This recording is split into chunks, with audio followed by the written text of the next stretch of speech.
شنو يا خويا الربا؟ الربا هي كتكون بعقلك وتتنوض تتخلص الفلوس باش تحماق. كيفاش اودي؟ نعطيك مثال بسيط باش تفهم.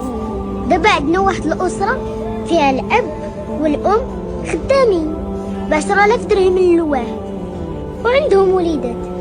ايوا هاد الناس كيدخلوا 20,000 درهم في الشهر، حشومه يركبوا في التاكسي، وحشومه يسكنوا في جول الكرا، وحشومه ولادهم يقراو في العموميه. ايوا اش تيديروا؟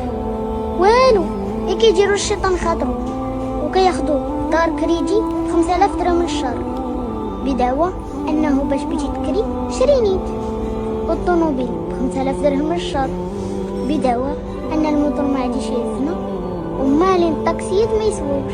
ايوا الدراري تيمشيو للخصوصي 5,000 درهم بدعوى ان العمومي ما فيهش توقيت المستمر وما كاينش كنديروا للدراري مع الخدمه.